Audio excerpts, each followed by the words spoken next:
नमस्कार। आज हम हिंदी विषय के अंतर्गत गद्य पाठ योजना का अध्ययन करेंगे। जैसा कि बच्चों आपको ध्यान है, जो पाठ योजना होती है वह लगभग 30-35 मिनट की अपने मान करके चलते हैं। और पाठ योजना की शुरुआत में जो सामान्य जानकारियाँ होती हैं, जैसे विद्यालय का नाम है जहाँ आप पढ़ा रहे हैं, आपका नाम है, विषय है, कालांश है, दिनांक है, कक्षा है, जो टॉपिक आपने लिया है, वे चीज़ें अंकित अपने सबसे ऊपर करते हैं। और उसके बाद में पाठ योजना की शुरुआत जो होती है वो उद्देश्यों के साथ में होती है। किसी भी पाठ योजना में सबसे महत्वपूर्ण उद्देश्य होते हैं और लास्ट में जो हम मूल्यांकन करते हैं वो उद्देश्यों का ही किया जाता है। महत्वपूर्ण इसलिए होती है कि जो हम उद्देश्य लेकर के चले हैं, पाठ पढ़ाते समय उन उद्देश्यों को हम पूरा कर पाए या नहीं कर पाए, इसका जो है मूल्यांकन प्रश्नों के माध्यम से हमें पता लगता है। इसलिए पाठ योजना में उद्देश्य जो हैं वो बड़े ही ध्यानपूर्वक लेने चाहिए। और जब अपने उद्देश्य लिखते हैं तो आप अक्सर देखते हैं कि उनके सामने लिखा होता है कि अपेक्षित व्यवहारगत परिवर्तन। इसका मतलब होता है कि जब हम विद्यार्थियों को 30-35 मिनट पढ़ाएंगे तो हम ये जो है पढ़ाते समय विद्यार्थियों से अपेक्षा करेंगे कि इस तरीके का उस बिंदु से संबंधित उनके अंदर व्यवहार में परिवर्तन होगा। और व्यवहार में परिवर्तन कब होगा? जो हमने पढ़ाया और विद्यार्थियों को वो पढ़ाया गया समझ में आया। तो गद्य की बात करें तो गद्य के अंतर्गत यदि संक्षेप में मैं आपको बताऊं तो जो सामान्य पाठ होते हैं, जो निबंध रूप के अंदर हैं, या जो नाटक वगैरह आ गए, या कोई संस्मरण है, या आत्मकथा है, जीवनी वगैरह, ये सारी चीज़ें गद्य के अंतर्गत आती हैं। और जब हम गद्य के अंतर्गत पाठ योजना तैयार करते हैं तो पहला उद्देश्य जो होता है हमारा ज्ञानात्मक होता है। ज्ञानात्मक उद्देश्य को हम जो है वो दो भागों में बांट सकते हैं। इसके अंतर्गत भाषा तत्वों का ज्ञान, भाषा तत्वों का ज्ञान, और दूसरा विषय वस्तु का ज्ञान। विषय वस्तु का ज्ञान, भाषा तत्वों के ज्ञान के अंतर्गत हम लिखेंगे कि जो उस पाठ के अंदर जो पाठ हमने लिया है, मान लो हमने पाठ लिया उपभोक्तावाद की संस्कृति, जिस कक्षा में भी वो पाठ है, उस पाठ के में पढ़ाते समय जो भी कोई लोकोक्ति, मुहावरे या व्याकरण से संबंधित शब्द आए हैं तो उन शब्दों के बारे में यहाँ हम चर्चा करेंगे। और दूसरा ले लिया विषय वस्तु का ज्ञान। विषय वस्तु के ज्ञान का मतलब है कि जो हमने पाठ लिया है उस पाठ के अंदर लेखक जो हमें क्या समझा रहा है या क्या चीज़ हम विद्यार्थियों को समझाना चाहते हैं, वह जो है विषय वस्तु का ज्ञान के अंतर्गत हम लेते हैं। उसके बाद में दूसरा उद्देश्य होता है अर्थ ग्रहण।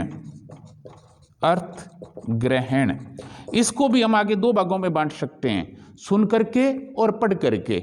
सुन करके कब? जब अध्यापक पढ़ाएगा उस पाठ को तो विद्यार्थी सुनेंगे, उस समय जो है उस पाठ से संबंधित जानकारियां विद्यार्थी को मिलेंगी। उसके बाद में अध्यापक कहेगा कि इसका मौन वाचन कीजिए आप, तो आप खुद पढ़ करके विद्यार्थी जो है इस पाठ का अर्थ ग्रहण करता है।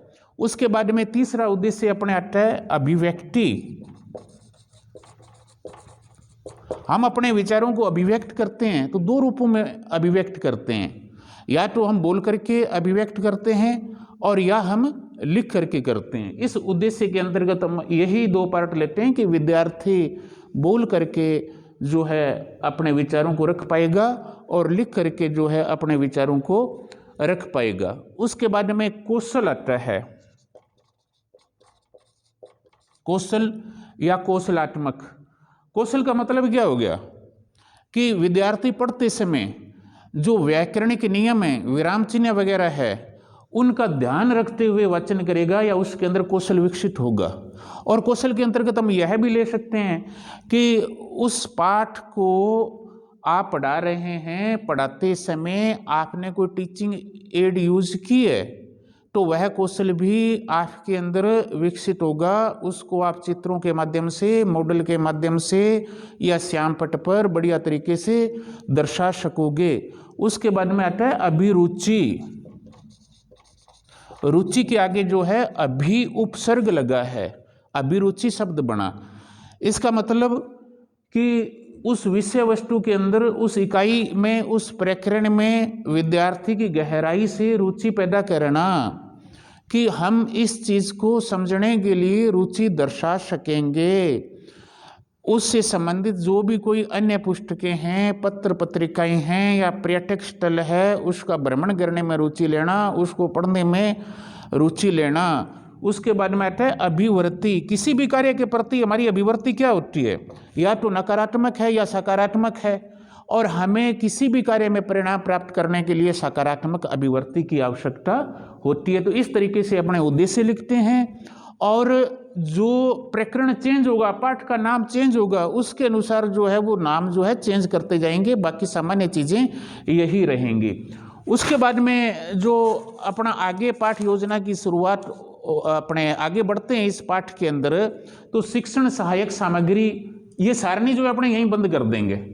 इस सारणी को यहाँ अपने बंद करने के बाद में शिक्षण सहायक सामग्री का विवरण डालेंगे।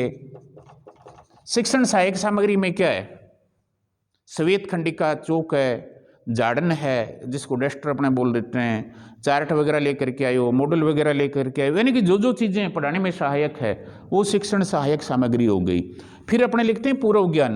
पूर्व ज्ञान का मतलब है कि विद्यार्थी यदि 7वीं 8वीं का, 6ठी का, 5वीं का है तो वो कुछ तो उस प्रकरण के बारे में जानता है, सामान्य जानकारी रखता है। उसके बाद में अपने प्रस्तावना लेते हैं।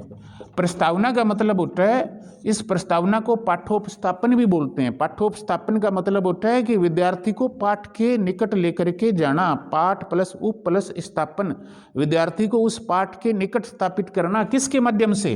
प्रश्नों के माध्यम से। अपने प्रश्न करेंगे और विद्यार्थी उन प्रश्नों के उत्तर देगा। यहाँ थोड़ा ध्यान यह रखना होता है कि प्रश्नों का क्रम सरल से कठिन की ओर बढ़ना चाहिए। जो पहले प्रश्न का उत्तर आया है उसी में से अपने दूसरा प्रश्न बनाना होता है। प्रस्तावना आमतौर पर अपने 5 प्रश्नों के इर्द गिर्द लेते हैं। 5 प्रश्न, कई बार 4 में भी आ जाती है, कई बार 6 भी चली जाती है, लेकिन बेस्ट प्रस्तावना जो है अपने 5 प्रश्नों के इर्द गिर्द रखनी चाहिए। प्रस्तावना जो कंप्लीट होने के बाद में जो है अपना प्रस्तुतिकरण शुरू होता है। प्रस्तुतिकरण का मतलब विद्यार्थियों के सामने उस पाठ को प्रस्तुत करना। आप जब कक्षा में पढ़ाते हैं, आपके पास में बुक है तो सबसे बढ़िया, यदि बुक नहीं है तो जो चीज़ आज आपने पढ़ानी है उस पाठ की फोटोकॉपी आपके पास में होनी चाहिए। एक कॉपी आपके पास में रहे और बाकी कॉपियां जो है विद्यार्थियों को वितरित कर दीजिए, ताकि वो उस कॉपियों के अंदर जो है देखते रहें जब आप इन चीज़ों को पढ़ाएं। अब यहाँ प्रस्तुतिकरण में क्या आएगा, शिक्षण बिंदु लिखेंगे अपने। सबसे पहले छात्र अध्यापक क्रिया, विद्यार्थी क्रिया, विधि प्रविधि। लास्ट में हो सकता है आपके कॉलम डायरी के अंदर श्यामपट्ट का दिया हो, लेकिन हिंदी के अंदर यदि हम यहाँ न लिखें और नीचे जहाँ श्यामपट्ट की आवश्यकता हो वहाँ लिखें तो भी चलेगा। शिक्षण बिंदु के अंतर्गत क्या आएगा, शिक्षण बिंदु या शिक्षक गतिविधियां। गद्य के अंदर अपने सबसे पहले बिंदु डालते हैं आदर्श वाचन। आदर्श वाचन, आदर्श शब्द का यहां अर्थ होता है नियमों में बंधा हुआ। तो आदर्श वाचन जो अध्यापक करता है व्याकरणिक नियमों की पालना करते हुए, विद्यार्थी सुनते हैं, पठन विधि हो गई। उसके बाद में होता है अनुकरण वाचन। अनुकरण वाचन जो है, अनुकरण वाचन यह जो है विद्यार्थी करेगा। विद्यार्थी जो है अनुकरण वाचन करेगा जैसा अध्यापक ने पढ़ाया, और अध्यापक क्या करेगा, निरीक्षण करेगा। निरीक्षण विधि हो गई। उसके बाद में होता है अशुद्धि संशोधन। अशुद्धि संशोधन का मतलब है कि जो विद्यार्थियों ने पढ़ा, पढ़ते समय अशुद्ध उच्चारण कर दिया जिन शब्दों का, अध्यापक जो है दूसरे विद्यार्थियों की सहायता से उनका जो है शुद्ध उच्चारण करवाता है। यदि कोई भी बच्चा नहीं कर पाया तो अध्यापक जो है उनका उच्चारण करके बताता है। उसके बाद में होते हैं बोध प्रश्न। अपने जो पढ़ाया पाठ उसमें से 3-4 बोध प्रश्न लेते हैं। ठीक है, प्रश्न और उत्तर हो जाएंगे, प्रश्नोत्तर विधि हो जाएगी। उसके बाद में जो है अपने काठिन्य निवारण या शब्द अर्थ भी कह सकते हैं, और यहाँ अपने श्यामपट कार्य कर सकते हैं। इसमें अलग से यहाँ श्यामपट को दर्शा सकते हैं, शब्द अर्थ, और कोई विधि भी बता सकते हैं कि किस विधि से समास विग्रह करके या संधि विच्छेद करके किस तरीके से उस शब्द का अर्थ निकाला गया है। श्यामपट कार्य अपने यहाँ कर रहे हैं। उसके बाद में जो है वापिस मौन वाचन करने के लिए विद्यार्थियों को बोलते हैं। मौन वाचन का मतलब हो गया कि विद्यार्थियों के होठ नहीं हिलने चाहिए, वो मन ही मन में पढ़ेंगे, और मन ही मन में पढ़ेंगे तो उनको अर्थ जो है गहराई के साथ में वो ग्रहण करेंगे। मौन वाचन करने के बाद में अपने विचार विश्लेषण प्रश्न जो है 1 या 2 विद्यार्थियों से पूछते हैं। विचार विश्लेषण का मतलब होता है कि उस पाठ में से ऐसे प्रश्न जिनका उत्तर विद्यार्थियों को विचार करके देने पड़े। उसके बाद में अपने जो है लास्ट में अध्यापक कथन कर सकते हैं। अध्यापक कथन जो है 3-4 लाइनों का यहाँ कर सकते हैं। जो पाठ पढ़ाया है उसी का एक सारांश विद्यार्थियों को बताना, उसकी यानी कि व्याख्या करना, व्याख्या विधि के अंतर्गत आ जाएगा। और इस तरीके से जो है ये पढ़ाने वाला कार्य यहाँ कंप्लीट हो जाएगा। अब अपने जो है मूल्यांकन प्रश्न लेंगे लास्ट के अंदर 4-5 मूल्यांकन प्रश्नों के अंदर अपने ध्यान यह रखना होता है कि उसके अंदर प्रश्नों के सभी प्रकार आ जाने चाहिए। वस्तुनिष्ठ प्रश्न हो गए, अति लघुतरात्मक हो गए, लघुतरात्मक हो गए, और अपने हाँ ना वाले हो गए। एक प्रश्न जैसे वस्तुनिष्ठ डाल दिया अवैध वाला, उसके बाद में एक प्रश्न जो है सत्य असत्य वाला डाल सकते हैं, एक प्रश्न जो है हाँ ना वाला डाल सकते हैं। इस तरीके से फिर एक अति लघुतरात्मक ले लिया, एक लघुतरात्मक ले लिया, और उसके बाद में विद्यार्थियों को गृह कार्य का एक प्रश्न दे देते हैं। धन्यवाद।